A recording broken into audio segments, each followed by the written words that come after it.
My name is Kiata Shanklin. I'm a lifelong Michigander, a team leader at Detroit Assembly Complex MAC, and a proud member of the UAW. Growing up, my mother had a saying. She taught me that love is a verb, it's an action word. When you love something, you fight for it and you protect it. Well, Macomb County, I have to tell you, I love the UAW and I love unions. This union has guaranteed me good wages and steady work, everything I need to raise my 3 beautiful children. And that's why I'm here today, because the best action we can take for the UAW and all working class people across the country is to send Kamala Harris and Tim Walz to the White House this November.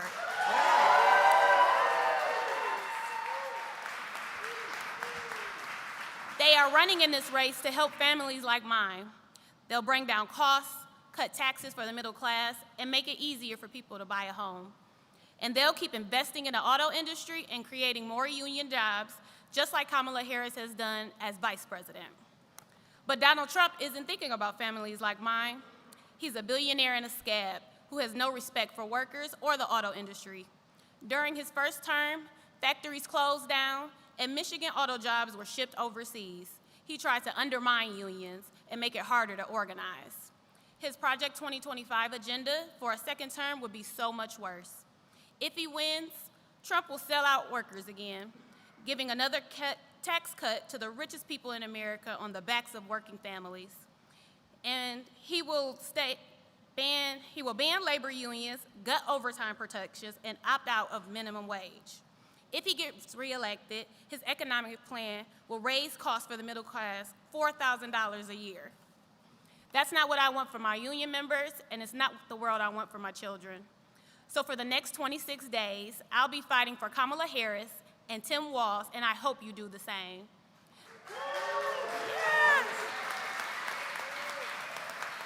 Now, friends, it's my honor and privilege to welcome a lifelong Midwesterner, a teacher and a veteran, and a dedicated public service, your next Vice President. Please welcome Governor Tim Walz.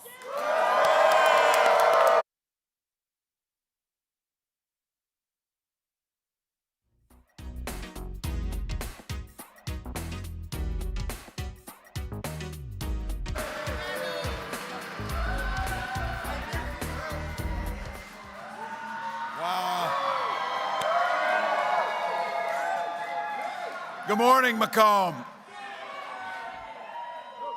Well, Kiata, thank you for the kind introduction. I have to tell you, it is a privilege to be introduced by a UAW member, so thank you.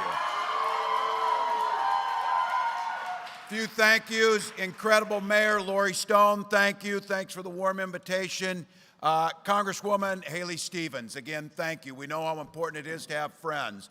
I'll have to tell you, too, it will be much better when the House of Representatives has Democrats having the gavels, so let's send Carl Malinga to the Congress. Make sure we get this done.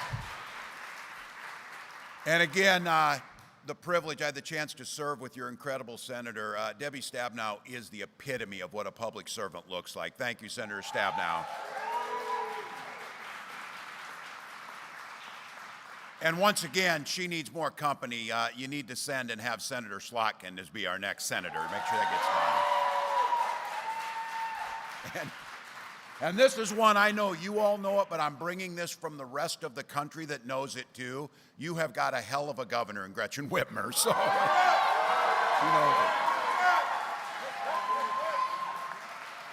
And to the folks here at Macomb County Community College, thank you for building the future and the skills necessary to move folks into the middle class. We're grateful you hosted.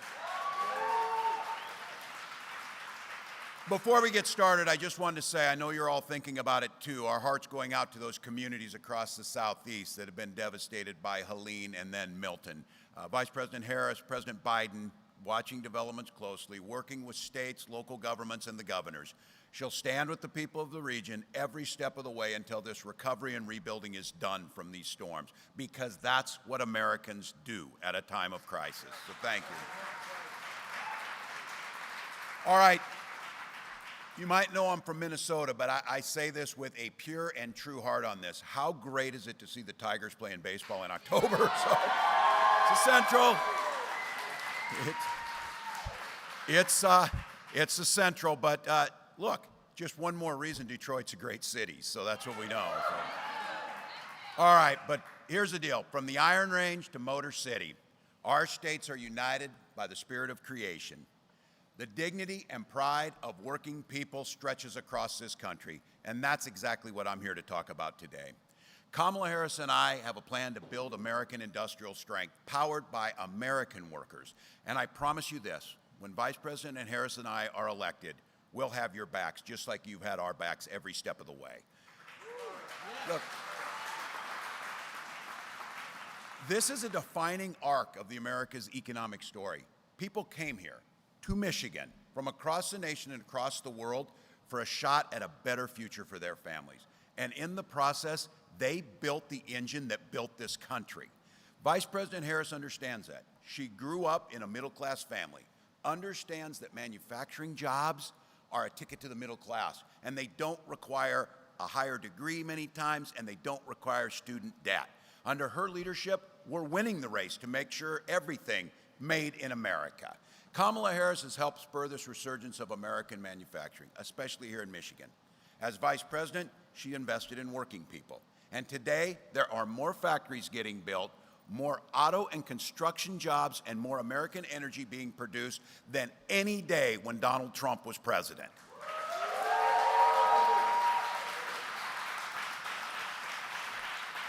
She's proud to be part of the most pro-labor administration in American history, unafraid to walk picket lines and demanding better pay and better working conditions. She walked those lines with UAW workers.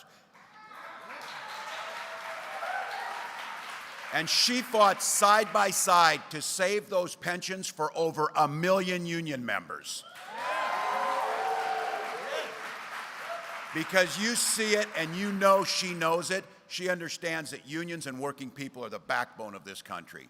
As governor of Minnesota, I had the privilege of signing one of the biggest packages of pro-worker policies in history into law. And now Minnesota is one of the best states for workers in the country. That's our vision for every state across the country. Now look, Donald Trump and J.D. Vance, they got a little different view of things. Just yesterday, Donald Trump was in Detroit, and he said, our whole country will end up being Detroit. You're going to have a mess on your hands. Well, look, I know you don't, that's not unexpected for him. That's exactly what he's going to do, tear down America. But if the guy would have ever spent any time in the Midwest, like all of us know, we'd know Detroit's experiencing an American comeback and renaissance.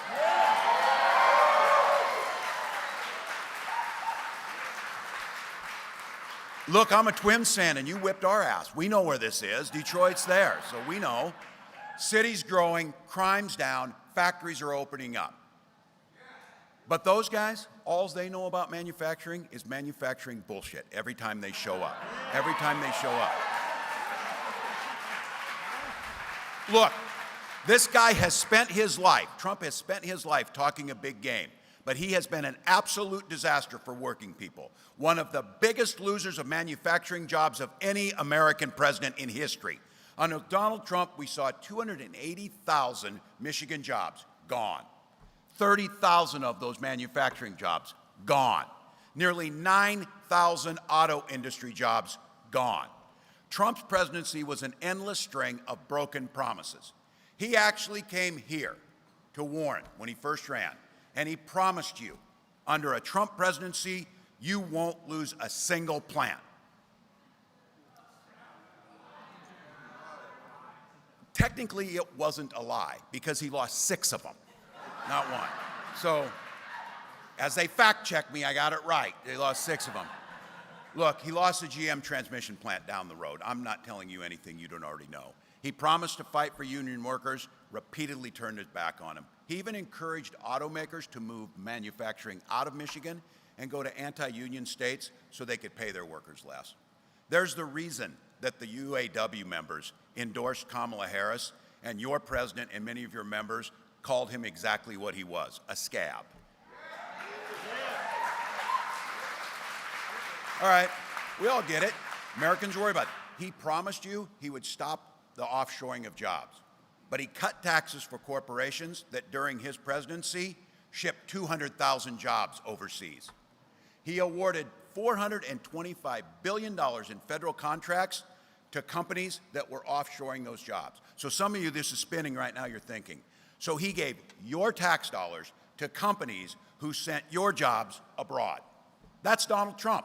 As a result of his trade wars, his disastrous mismanagement of COVID, at the end of his presidency, he had wiped out more than half of the manufacturing jobs that had been created in the decade before he came in. He was asleep at the wheel while China seized the advantage. And now he says we should just let China dominate the auto industry. But it's no surprise, Trump's all talk when it comes to being tough on China. Some of you heard this. We just found out his Trump-branded Bibles, yeah, they're printed in China. This dude even outsourced God to China. So just so we know. Again, I'm going to try and be generous here. I don't blame him. He didn't notice the Made in China sticker because they put it inside a place he's never looked in the Bible. So.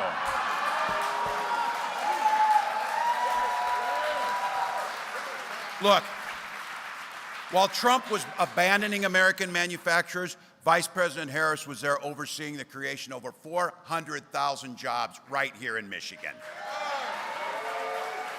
20,000 manufacturing jobs and more than 250,000 new auto jobs across this country. So while Trump lost 6 of those plants, more than 20 have been opened under Kamala Harris's leadership. Now look, we all talk about this, and I get it. Some of those plants are going to produce electric vehicles. And I know there's some folks a little skeptical. Look, I'm a car guy. You get a little skeptical about this, it's the future. But here's my take on so many of these things. It should just be your choice. We need to make those choices affordable and available to people. Nobody's mandating anything to you. If you want to drive like I do, a 79 International Harvester Scout that is sweet as hell, I'm just telling you that, knock yourself out and drive it. But look, this is about the future of the auto industry. She wants to make sure that it's not just EVs are made in China, but they're made here in the United States by United Auto Workers and let people buy them. Look, we got to make EVs. We got to make internal combustion. We got to make hybrids along with the batteries and chips so the auto industry stays competitive and can keep the jobs right here in Michigan. That's exactly what the administration did by encouraging GM to reinvest in the Lansing Grand River plant. Vice President Harris cast the deciding vote on that piece of legislation. It made sure that $500 million investment in Michigan would happen. One of those, that plant itself, saved 650 jobs and created 50 new ones by that investment. Those are good UAW jobs.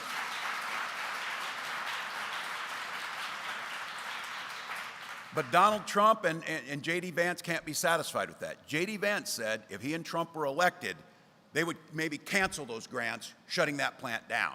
And he said not to worry about it, he said, because those jobs are just table scraps over there, table scraps. Tell that to 650 families who feed their families with those table scrap jobs. That's how this works.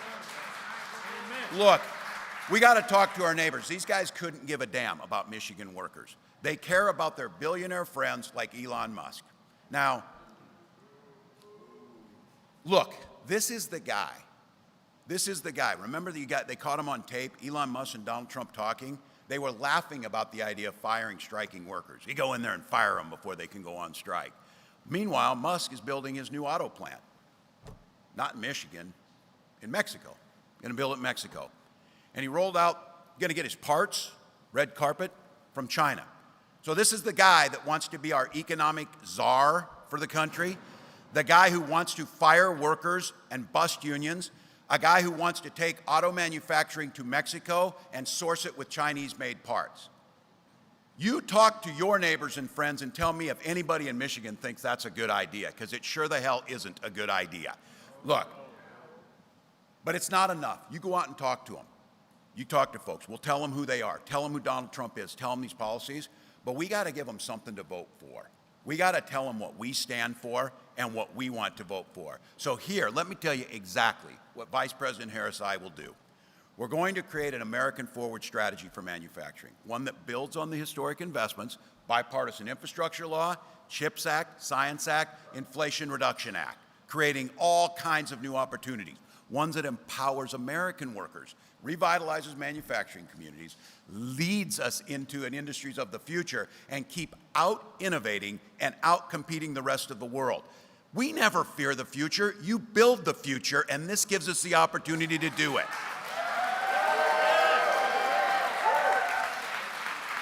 And look, industry's telling this, and President Harris will do it. We need to release the full potential of American industry, cut red tape so we can build more and build faster. We'll create new American forward tax credits, ramp up investments to create more jobs in strategic industries that are essential to economic growth and national security. And these tax credits will reward companies that guarantee the workers' right to organize.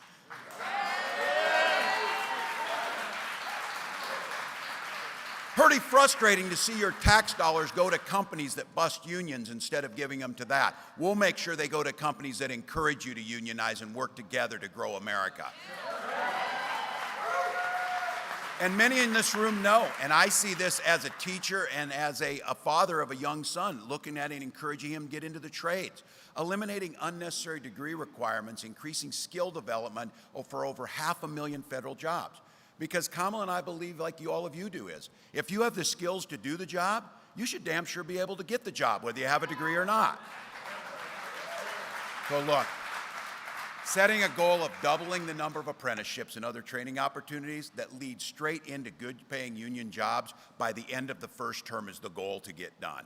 As President, Kamala Harris has said, and she will, and we will be there, and you will be there, when she signs the PRO Act, making it easier to form a union. We'll have the back of UAW and the Stellantis workers when promises made are not being kept. We'll reform tax laws to make it easier for businesses to let workers share in company success. And we will never let other countries like China undermine those investments with unfair trade practices. Look, that includes supporting American-made products and steering all the federal context, your tax dollars, toward firms that commit to producing here at home, hiring union labor, hiring American workers. So there it is. That's our plan. If they ask you, what are you going to do and what are they going to do? And there's a track record of Vice President Harris and myself of not just talking about it, but making it happen. And what happens then is the middle class rises. People start to not just get by, they thrive. That's the goal. But I want to be clear. I've also at times said Donald Trump doesn't have a plan, a concept of a plan at times. But that wasn't exactly correct. He does have a plan. It's called Project 2025. Just go Google this and find the stuff that's in there. And I kid you not, there's things in there about privatizing the National Weather Service for weather forecasting, things at a time what you're experiencing. But look, it's worse than that. They pretend like, oh, we don't really know what that is. We haven't heard of Project 2025. Senator Vance said he knows nothing about it, even though he wrote the foreword to the architect's book. I've never written a foreword to somebody's book, but I'm pretty sure I'd remember who it was if you did that. And these are the guys that wrote this. So look, I coached football for a lot of years. If you're going to take the time to draw up a playbook, you're damn sure going to run the plays. And that's what Project 2025 is. And I'm telling you, this thing is a damn nightmare. His Project 2025 would repeal the bipartisan infrastructure law, the Inflation Reduction Act. That would threaten hundreds of thousands of new manufacturing jobs, including those right here in Michigan. The ones that J.D. Vance said those 650 jobs were table scraps. Good paying union jobs, building America, and those are table scraps. He would establish, and every single economist said so, a national sales tax on everything from groceries to prescription drugs. And the estimate is it would cost each and every one of you $4,000. He says those tariffs that Trump will pay, or that China will pay, Trump's tariffs, you're going to pay them. That's the way it always works. That's exactly what he's trying to do. And there, again, you heard it. that idea of a plan or whatever. He absolutely tried his entire time in office to repeal the Affordable Care Act, the thing that protects hundreds of thousands of Americans to be able to get affordable health care. And he talked about a Ponzi scheme. This guy, of all the schemes he had, the one that he went after was Social Security and Medicare, things that we pay into. That's the greatest anti-poverty program ever been devised. We pay into it. And I keep saying this. Might not be a big deal for him if you're sitting in Mar-a-Lago and you have $1 billion that you're not paying tax on, but it's a damn big deal for my nearly 90-year-old mom. That's how she pays her bills. That's how the rest of us think about it. That's the choice that we're up against. So, folks, in this election, we got a chance to turn a page. A new generation of leadership with Kamala Harris.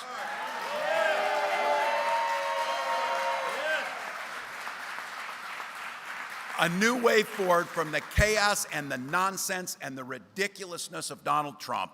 And here's the thing, it's a privilege to do it. We've got 25 days to work together to make a difference for the next 40 years, to revitalize American manufacturing, to take our lead, to put the middle class at the center, not the billionaires, to ratchet down the name calling, and just honest to God, not having to listen to this guy again for the next 4 years.